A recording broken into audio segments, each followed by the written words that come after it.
Hello friends, and welcome back to my channel. So today I'm going to be sharing with you my review of Ninth House by Leigh Bardugo. This is Leigh Bardugo's newest adult fantasy series that has been receiving a lot of buzz, and I'm very excited to be here with you today to talk about it because it is one of my favorite books of the entire year. So this book, like I said, is an adult fantasy that follows our main character, Galaxy/Alex Stern, who is a girl that has been through a lot. She has been introduced into the drug scene, and she has been through some relationships where she's had very abusive boyfriends, and she ends up being involved in an unsolved homicide. And when she's at her hospital bed, she actually has the opportunity to become a student at Yale University, which is one of the Ivy League schools in the USA. This goes through her story.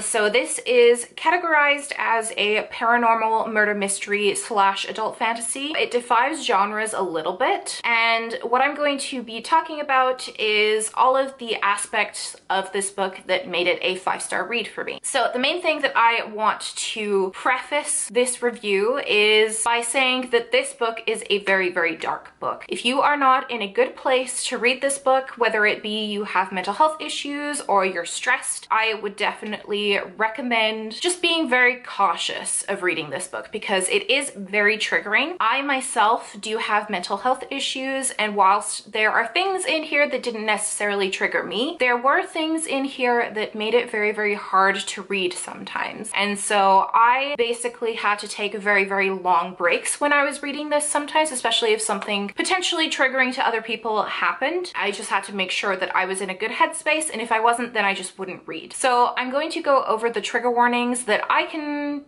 kind of think of off the top of my head. Well, no, it's not really the top of my head. I have them jotted down, but regardless, I'm gonna go over the trigger warnings. So the main trigger warnings are rape, sexual assault, self-harm, suicide, death, gore, drug abuse and drug overdose, PTSD depiction, and grief depiction. So those are the main ones that I can really think of. If I have forgotten any whilst I am filming this, then I will leave them right here. So the first thing that I really want to illustrate about this book is the pacing. So the pacing is something that is going to get a lot of people. You will either love this book for its pacing or you will hate it. So the pacing of this book is quite slow, I will admit. It's one of the only downfalls of this book that I personally had, but it didn't really overall affect my rating system.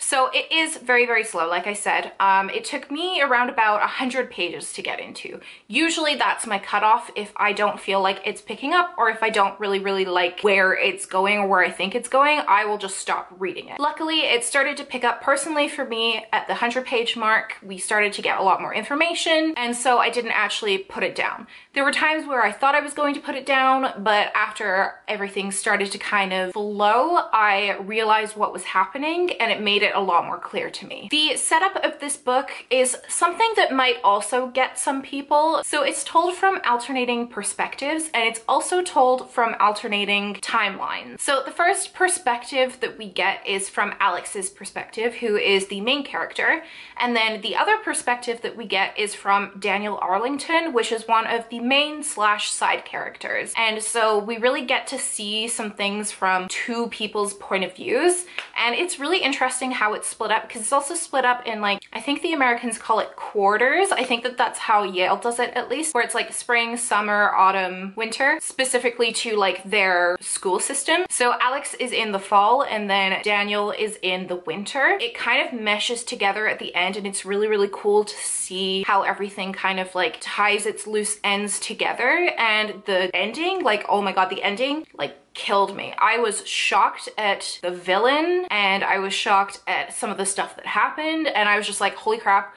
why don't I have the second book right now? So yeah, the book is kind of told in like a weird format, but you get used to it as it goes on. Like I said, it took me a little bit to get used to it. The other kind of downfall that I had was the world building. So the world building is a little bit weird in the fact that you're just like thrown into the world and you don't really get a sense of what the world building is about, but it's also not done in an info dumpy sort of way. It's more so done in like, you get the most amount of info possible until things start clicking into place. It's kind of like a mystery within itself. So I know that that's going to annoy a lot of people as well, but for me, it didn't really bother me because I liked learning as I went on. So the world is kind of similar to ours, but there is like the presence of magic. And so Alex is kind of monitoring and making sure that the secret societies of Yale aren't doing anything wrong with their magic, but she soon realizes that that's not the case, and that's kind of like the main mystery that we have. I'm not going to give anything else away because I don't want people to be spoiled for it, but the magic is really, really cool. It's integrated very seamlessly into our modern day world, and I really, really liked the way that Lee actually kind of like withheld information a little bit and you had to like keep guessing. It was kind of a way to like turn the page a little bit, at least in my opinion. So the world building, whilst it was a little bit confusing at times, I know that I was confused sometimes, was really interesting. The characterization was really, really good. I really, really loved all of the characters that were introduced, and I found that the villains were really unsuspecting. Like, they were very, like, when I found out who the villains were, I was shocked because I like literally couldn't remember them. Like, they were only mentioned a couple of times and I didn't really see any of the dots connecting until they were revealed as the villain, and then I was like, oh my god, what? Like I said, the ending just like threw me for a loop. I was like, what happened? So yeah, the villains were very, very unsuspecting, and then the actual main characters were very, very interesting. They were very dynamic, and they were also very morally gray. So it's either you really, really liked them or you weren't quite there with them. Specifically, I am talking about Alex. Alex is one of the most important characters to me personally that I have ever read about in my entire life. I see so much of myself in Alex. I see so many things that I have struggled with reflected in her. And this is where I kind of want to talk about the PTSD rep.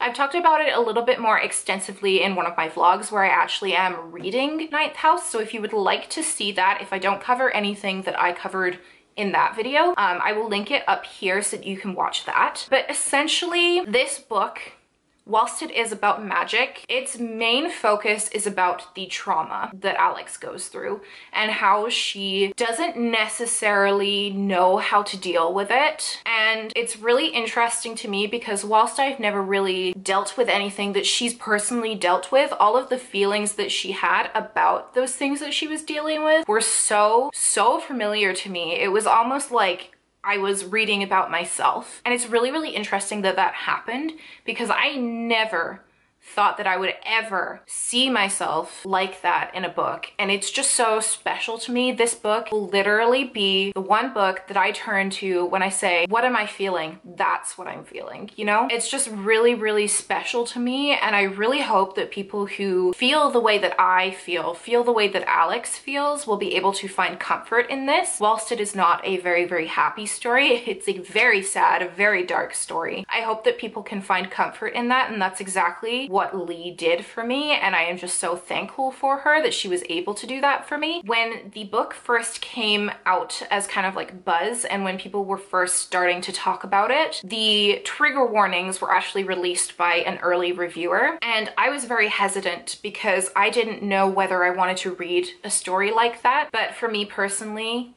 it was something that I am so glad that I persevered through because this book literally means the world to me. And I really hope that some people who are in the right mindset and able to actually read this book will say, fuck it, I'm gonna start reading this book, and able to feel the way that I feel now. So the last thing that I kind of want to talk about that I think I've already touched on a little bit is just the essential controversy of this book. So like I said, when it first came out that there were lots and lots of trigger warnings on this book, I was very hesitant to read it because I didn't know whether I wanted to read a book that had rape in it. And the main thing that I want to say is that you are free not to read these books. I believe that books are healing whether or not they have resolutions to them. So even the main catharsis of writing out a book that you think is going to help with your trauma is fantastic. People have ways of coping with their trauma, and you shouldn't take that away from people. No matter what, you shouldn't be able to take that away from them.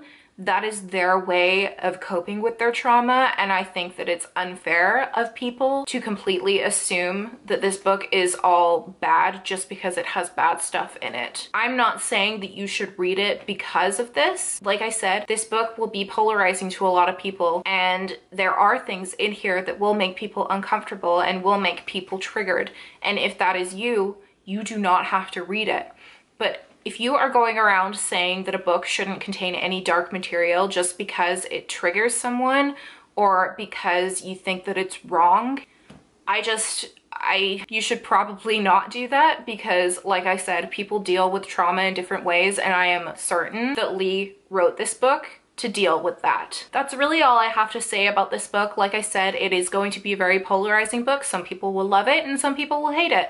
And that's just the way that it comes with hyped books such as this. I loved it. One of my friends only gave it a 2 stars, or one of my friends DNF'd it. That's totally fine. That is your prerogative. I don't care what your rating system is or what you rated a book, because to me, this book is important and it's going to be different for every person. And I just hope that BookTube kind of respects that. Anyways, that's all I really have to say about this book. I loved it. I gave it a 5 out of 5 stars. It was one of the best books that I've ever read, and it is very, very important to me. So if you are looking for a very, very dark paranormal fantasy, this book is for you, especially for Halloween. I think that it's going to be really great to read because it's like very, very spooky. Thank you so much for watching this review. Let me know down in the comments if you've read Ninth House, or if you are planning to read it this month or within the next couple of months. I would love to hear. Let me know if you're also not reading the book. I would love to hear kind of your opinions on that. As always, all of my social media links will be down in the description box below if you'd like to follow me on my Twitter, my Instagram, or my Goodreads. That is it for this review.